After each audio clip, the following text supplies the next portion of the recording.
सध्या जिल्हा सामान्य रुग्णालयात होते तरी काय असा प्रश्न आता निर्माण झाला आहे।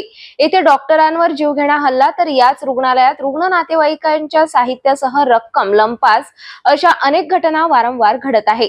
आता पुन्हा याच रुग्णालयात रुग्णांच्या एक्सरे काढायला आलेल्या नातेवाईकांच्या पर्समधून अज्ञात चोरट्याने रक्कम काढून पोबारा केल्याची घटना घडली, ज्यावर अनेक गरीब रुग्ण नातेवाईकांना पश्चातापाची वेळ आली आहे।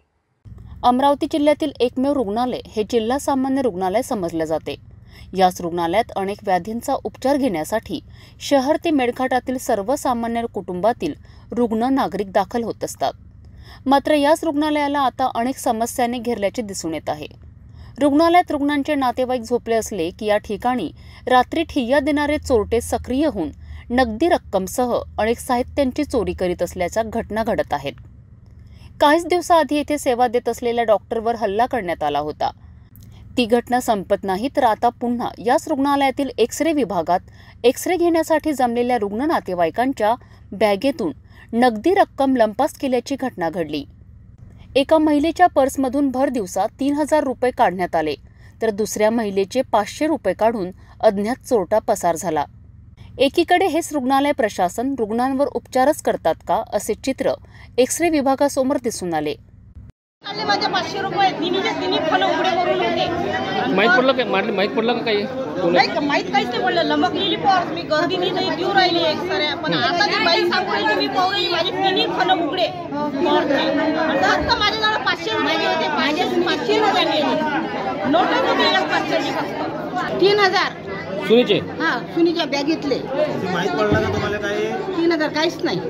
बॅगेची चेन लागली होती, पाहिले नंतर ती उघडी झाली।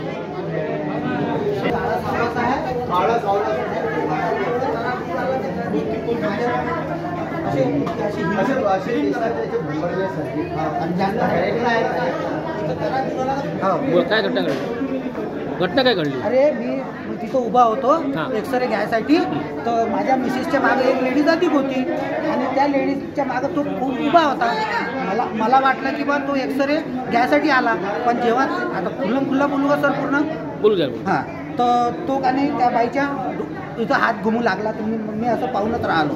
नंतर ती बाई अशी सरकली आणि त्या बाईच्या पूर्ण मागून असा करून राहिला तो।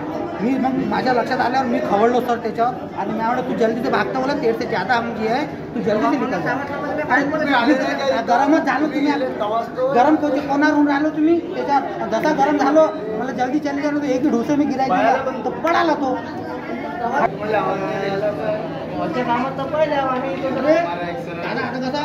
महिलांची वेगळी रांग न करता पुरुष महिला एकत्र गर्दी होत असल्याने येथे अश्लील प्रकार किंवा चोरीचा प्रकार घडण्यास कोणता वेळ लागणार नाही।